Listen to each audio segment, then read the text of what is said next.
ಸದನದಲ್ಲಿ ಮತ್ತೆ ಮುಂದುವರೆದ ನಾಗೇಂದ್ರ ಗದ್ದಲ. ನಾಗೇಂದ್ರ ಕ್ರಿಮಿನಲ್ ಪುರಾಣವನ್ನ ಬಿಚ್ಚಿಟ್ಟಂತ ಅಶೋಕ್, 4ನೇ ದಿನವೂ ಕೂಡ ನಾವು ಧರಣಿಯನ್ನ ಮುಂದುವರಿಸಿದ್ದೇವೆ ಅಂತ ಇದೀಗ ವಿಪಕ್ಷಗಳು ಹೇಳ್ತಾ ಇದ್ದಾರೆ. ಸದನದಲ್ಲಿ ಮತ್ತೆ ಮುಂದುವರೆದ ನಾಗೇಂದ್ರ ಗದ್ದಲ. ನಾಗೇಂದ್ರ ಕ್ರಿಮಿನಲ್ ಪುರಾಣವನ್ನ ಬಿಚ್ಚಿಟ್ಟಿದ್ದಾರೆ ಆರ್ ಅಶೋಕ್. ನೋಡಿ, ಸದನ ನಡೆದು 4ನೇ ದಿನ ಆದರೂ ಕೂಡ ಇಲ್ಲಿ ಆಗ್ತಾ ಇದ್ದಂಥ ಚರ್ಚೆ ನಾಗೇಂದ್ರ ರಾಜೀನಾಮೆ ಆಗಬೇಕು, ಒಬ್ಬ ನಾಗೇಂದ್ರಗಾಗಿ ಸದನ ವ್ಯರ್ಥ ಆಗೋದು ಬೇಡ ಅನ್ನುವಂಥದ್ದು. ನಾಗೇಂದ್ರ ಮೇಲೆ 24 ಕೇಸ್ಗಳು ಇವೆ. ನಾಗೇಂದ್ರ ಸಿಬಿಐನಲ್ಲಿ 2 ಚಾರ್ಜ್ ಶೀಟ್ ಕೂಡ ಇವೆ. ನಾಗೇಂದ್ರ ಮಂತ್ರಿಯಾಗಿರೋದು ನಾಡಿಗೆ ಒಳ್ಳೆಯದಲ್ಲ. ಸದನದಲ್ಲಿ ವಿಪಕ್ಷ ನಾಯಕ ಆರ್ ಅಶೋಕ್ ಗುಡುಗಿದ್ದಾರೆ. ನಾಗೇಂದ್ರ ವಜಾ ಮಾಡಿ ವಿಪಕ್ಷಗಳಿಂದ ಘೋಷಣೆ ಕೇಳಿ ಬರ್ತಾ ಇದೆ. ಬಟ್ ಸರ್ಕಾರ ಇದಕ್ಕೆ ವಿರೋಧವನ್ನ ವ್ಯಕ್ತಪಡಿಸ್ತಾ ಇದೆ. ಬಿಜೆಪಿ ಜೆಡಿಎಸ್ ನಾಯಕರ ಧಿಕ್ಕಾರ, ಸರ್ಕಾರವನ್ನ ವಿರೋಧಿಸಿ ಸದನದಲ್ಲಿ ಗದ್ದಲ ನಡುವೆಯೂ ಕೂಡ ಪ್ರಶ್ನೋತ್ತರ ಕಲಾಪ ಮುಂದುವರಿಯಿತು. ಕಲಾಪ ನಡೀತಾ ಇದೆ. ಇದರಲ್ಲಿ ನೋಡಿ, ವಿಧಾನಸೌಧ ಏನ್ ಕದನ ಇದೆಯಲ್ಲ, ಈ ಸದನದ ಕದನದಲ್ಲಿ ಆಗ್ಬೇಕಾದಂಥ ಚರ್ಚೆಗಳು ತುಂಬಾ ಇದೆ ರೀ. ಕರ್ನಾಟಕದಲ್ಲಿ ಏನು ಅಭಿವೃದ್ಧಿ ಏನಾಗಬೇಕೇನಿಲ್ಲ. ಬಟ್ ಇಲ್ಲಿ ವಿಪಕ್ಷಗಳು ಪಟ್ಟು ಹಿಡ್ಕೊಂಡು ಕೂತಿರೋದೇನು, ಬಿ ನಾಗೇಂದ್ರ ರಾಜೀನಾಮೆ ಆಗಬೇಕು. ಓಕೆ, ಒಬ್ಬ ಭ್ರಷ್ಟಾಚಾರಿ ಅನ್ಕೊಳ್ಳೋಣ ಅಥವಾ ಒಬ್ಬ ಕ್ರಿಮಿನಲ್ ಅನ್ಕೊಳ್ಳೋಣ, ಯಾರೇ ಇವರು ನಮ್ಮ ಜನನಾಯಕ ಆಗ್ತಾರೆ. ಅಲ್ಲಿ ಒಂದು ನಮ್ಮ ದೇಶದಲ್ಲಿ ನಮ್ಮ ಸರ್ಕಾರದಲ್ಲಿ ಅವ್ರಿಗೆ ಒಂದು ಸ್ಥಾನಮಾನ ಸಿಕ್ಕಿದೆ ಅಂತ ಅಂದಾಗ ಅದೆಷ್ಟು ಮಟ್ಟಿಗೆ ಸರಿ ಅನ್ನೋದು ಪ್ರಶ್ನೆ ಎತ್ತು ತಪ್ಪಲ್ಲ. ಬಟ್ ಇಲ್ಲಿ ಅದನ್ನೇ ಮುಂದಿಟ್ಕೊಂಡು ಸದನ ಎಷ್ಟು ವ್ಯರ್ಥ ಆಗ್ತಾ ಇದೆ, ಆಗ್ಬೇಕಾದಂಥ ಚರ್ಚೆಗಳಾಗ್ತಾ ಇಲ್ಲ ಅನ್ನೋದು ಆರ್ ಅಶೋಕ್ ಕೂಡ ಮಾತನಾಡಿದ್ದಾರೆ.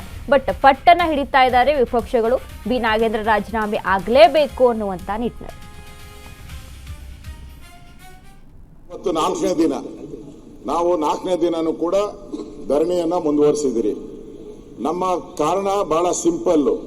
ಒಬ್ಬ ನಾಗೇಂದ್ರನಿಗೋಸ್ಕರ 224 ಜನರ ಸದಸ್ಯರ ಹಕ್ಕನ್ನ ಚ್ಯುತಿ ಮಾಡಬೇಡಿ. ಒಬ್ಬ ನಾಗೇಂದ್ರನಿಗೋಸ್ಕರ ಕೋಟ್ಯಾಂತರ ದಲಿತರ ಹಣ, ಅದು ಕೋಟ್ಯಾಂತರ ಜನಕ್ಕೆ ಸೇರ್ಬೇಕಾಗಿದೆ. ಆ ಪೂರ್ತಿ ಹಣ 189 ಕೋಟಿ ಆ ದಲಿತರು ಕಳೆದ 4 ವರ್ಷದಿಂದ 5 ವರ್ಷದಿಂದ ಕಾಯ್ತಾ ಇದ್ದಾರೆ. ನಮ್ಗೆ ಮನೆ ಕಟ್ಟಕ್ಕೆ ದುಡ್ಡು ಬರುತ್ತೆ, ಲೋನ್ ಕೊಟ್ಟಕ್ಕೆ ಬರುತ್ತೆ, ಹಸು ತಗೊಳಕ್ ಬರುತ್ತೆ ಅಂತ ಕಾಯ್ತಾ ಇದ್ದಾರೆ. ಆದ್ರೆ ಹಣ ಹೋಗೇ ಇಲ್ಲ. ಇನ್ನು ರಿಕವರಿ ಮಾಡ್ತಾ ಇದ್ದೀರಿ, ಕಾರ್ಗಳು ರಿಕವರಿ ಮಾಡ್ತಾ ಇದ್ದೀರಿ, ಮನೆ ರಿಕವರಿ ಮಾಡ್ತಾ ಇದ್ದೀರಿ, ಚಿನ್ನ ರಿಕವರಿ ಹೇಳ್ತಾ ಇದ್ದಾರೆ. ಅದನ್ನ ನಾವು ಕೇಳೋದು. ಅದಕ್ಕೆ ಅವ್ರು ಮಾತಾಡಿ, ಅವ್ರ ಚರ್ಚೆ ಉತ್ತರ ಕೊಡ್ಲಿ. ನಿಮ್ ಮಾತು ಕರೆಕ್ಟ್ ಇದೆ, ನಿಮ್ಮ ಮಾತು ಕರೆಕ್ಟ್ ಇದೆ. ಈ ಮಾತನ್ನ 2.5 ಗಂಟೆಗಳ ಕಾಲ ನಾನು ಇಲ್ಲೇ ಸದನದಲ್ಲೇ ಚರ್ಚೆ ಮಾಡ್ಬಿಟ್ಟಿದ್ದೀನಿ. ತಾವು ಅವಾಗ ಅಲ್ಲಿ ಕೂತಿದ್ರಿ, ಸ್ಪೀಕರ್ 2.5 ಚರ್ಚೆ ಮಾಡಿ ಎಲ್ಲಾ ದಾಖಲೆಗಳನ್ನು ಕೊಟ್ಬಿಟ್ಟಿದ್ದೀನಿ. ನೆನ್ನೆ ಪರಮೇಶ್ವರ್ ಬಹಳ ದೊಡ್ಡದಾಗಿ ಹೇಳಿದ್ರು, ಅವ್ರದ್ದು ಯಾವ್ದು ಕೇಸ್ ಇಲ್ಲ, ಅವ್ರದ್ದು ಬಹಳ ಕ್ಲೀನ್ ಚಿಟ್ ಅಂತ. ನನ್ನ ಹತ್ರ ಎಲ್ಲ ಲಿಸ್ಟ್ ಇದೆ ಅವರು ಮಾಡಿರುವಂತದ್ದು. 24 ಕೇಸ್ ಇದೆ ಅವ್ರ ಮೇಲೆ, 24. ಇದು ಸಿಬಿಐ ಚಾರ್ಜ್ ಶೀಟ್. 24 ಕೇಸ್ ಇದೆ. 24 ಕೇಸನು ನೆನ್ನೆ ಅವರು ಸದನಕ್ಕೆ ತಪ್ಪುತ್ತರ ಕೊಟ್ಟರು. ಅಧ್ಯಕ್ಷರೇ, ನಿಮ್ಗೆ ಕೈ ಮುಗಿ ವಿನಂತಿ ಮಾಡ್ತೀನಿ, ಒಂದೇ ನಿಮಿಷ. ನಾನು ಒಬ್ಬ ರೆವಿನ್ಯೂ ಮಿನಿಸ್ಟರ್ ಆಗಿ ಅವರು ಸದನಕ್ಕೆ ತಪ್ಪು ಮಾಹಿತಿ ಕೊಡಬಾರ್ದಲ್ಲ, ತಪ್ಪು ಕೊಡಬಾರ್ದಲ್ಲ. ಹೆಂಗ್ ಹೇಳಿದ್ರು ಅವರು? ಅವ್ರ ಮೇಲೆ ಯಾವುದೇ ಚಾರ್ಜ್ ಶೀಟ್ ಇಲ್ಲ ಅಂತ ಹೇಳಿದ್ರಲ್ಲ. ನಾನು 24 ಚಾರ್ಜ್ ಶೀಟ್ ಇಲ್ಲೇ ಬಿಡುಗಡೆ ಮಾಡ್ತೀನಿ ನೋಡಿ, ಇಲ್ಲೇ ಬಿಡುಗಡೆ ಮಾಡಿದ್ದೀನಿ ನಾನು. 24 ಚಾರ್ಜ್ ಶೀಟ್, 24 ಚಾರ್ಜ್ ಶೀಟ್ ಇದೆ ಅವ್ರ ಮೇಲೆ. ಸಿಬಿಐ 3 ಇದೆ, ಆಮೇಲೆ ಇಡಿದು ಇದೆ,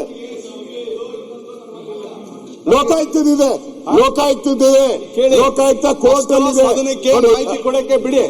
ಅಧ್ಯಕ್ಷರೇ, ನಾವು ಕೇಳಿ, ನೀವು ಅದನ್ನ ಮಾಡಕ್ಕೆ ಅಲೋ ಮಾಡಕ್ಕೆ ಬಿಡ್ತಾ ಇಲ್ಲ ನೀವು. ಇವತ್ತು 4ನೇ ದಿನ, ನಾವು 4ನೇ ದಿನನೂ ಕೂಡ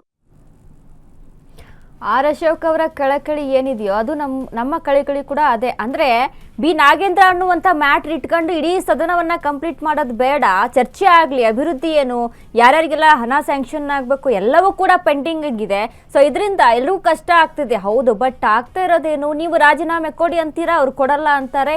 ಇದರಲ್ಲೇ ನಡೀತಾ ಇದೆ ಹೊರತು ಹೇಳಿದಂಥ ರೀತಿಯಲ್ಲಿ ಯಾವ ನಾಯಕನೂ ಕೂಡ ಇಲ್ಲಿ ನಡ್ಕೊಳ್ತಾ ಇಲ್ಲ.